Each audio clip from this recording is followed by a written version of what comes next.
What's up guys, Afflicted Gamer here, back in another Division video. So 1.5 and Survival is out now for Xbox One and PC, shortly coming to PlayStation 4, and I gotta say, after spending numerous hours playing it today, it is absolutely incredible. Massive and Ubisoft, The Division, did a fantastic job with this game mode. This completely fits in with the whole theme of what The Division is based around. You know, post-apocalyptic world where you are starving for resources and fighting to survive, fighting against the weather, fighting against yourself, other players, you name it. It's a struggle, and that's basically what I kind of wish the whole game was sort of like this, just not totally like this, where you have to, you lose your gear and you have to restart over every time you load in. But if you took that element out and made this the whole game, I would be thoroughly happy. Anyways, I'm sure a lot of you have seen videos from the PTS where how you begin with the crash landing, you spawn at a random safe house, and you obviously have to make your way to the dark zone. So I just thought I would show the beginning part where you get your little tutorial and everything is explained to you, and then off you go.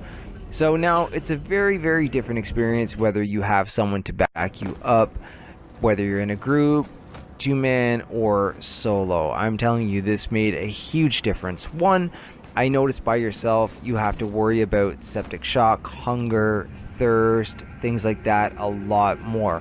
On the flip side of that coin, you, depending on where you are, if you don't run into too many other people, and whether you're picking PvE or PvP, you get more supplies, giving you more to do, more to craft, more things that can strengthen your agent.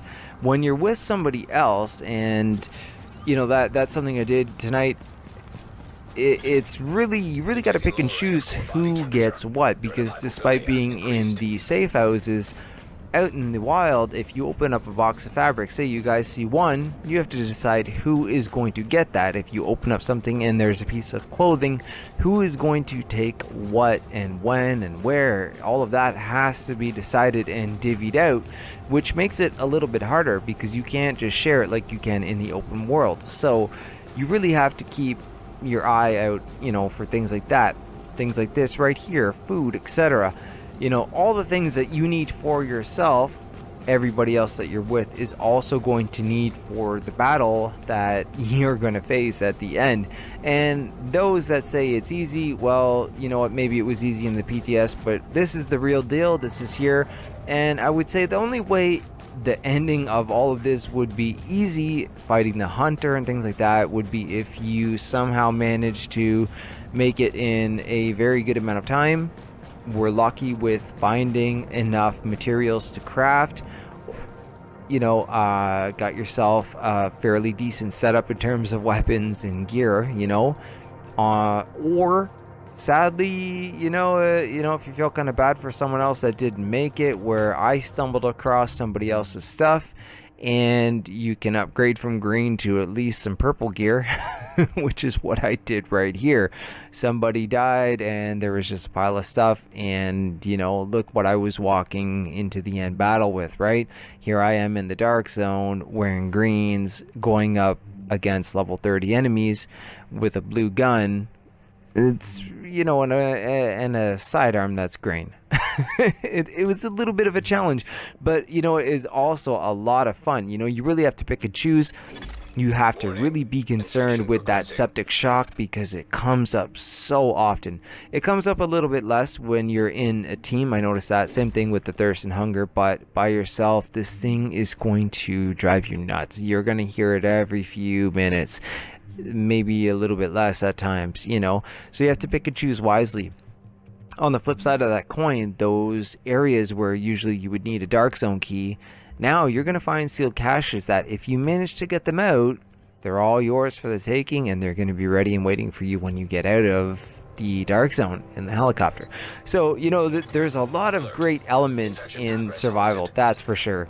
Things that are absolutely crucial though to make it in this, I would say, for sure, is obviously overdose. You need some sort of healing ability, that or your support station. And the other thing is either going to be some sort of offense like a turret or something that you can keep a little bit of distance from, you know, from the NPCs, or pulse the given, you know, because it is extremely hard to see what is coming up and around that corner. And if you're in PvP, that is the perfect opportunity for a rogue agent to take you out, and not even just them, the NPCs, because given, you know, if you don't have enough materials to craft some sort of high-end gun, or you don't find one somewhere, which that's pretty rare. I did not come across anybody dropping one, just some blue stuff. You know, it's pretty tough. You know, you're using these crappy things, and you know, you do have some grenades and stuff that you can pick up along the way, but that's about it. And if you run into elites, which I did, you won't see any in this clip here, but I did. They're pretty tough to take down, and they will basically consume all of the ammo that you do have, because you know you're really using the best of weapons, obviously. So, but things like this, finding sealed caches on the ground and getting them from enemies, really makes the need and the want to extract very, very crucial. So here we go. I find the antivirals, and it's time to obviously go find the hunter and get out of here. When you're at that point, I gotta say, especially when it's even your first few times, your heart is pounding, especially if you're by yourself, because you have no one to back you up, and there's gonna be nothing you can do.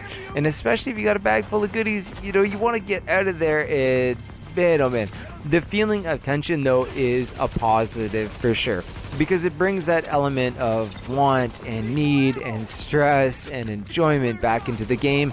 And even if it sucks and you die and you lose it, then you know you want to go do it again, giving it that replayability, which is something that is needed and necessary for games like The Division, you know. And that's the kind of thing that's going to keep this thing going.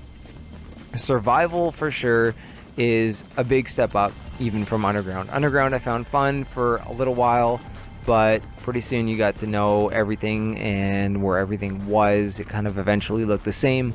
Where here, you're gonna know the Dark Zone map, and you are going to know the PvE map, but the elements of the fact that you can play this in PvP or PvE will change that.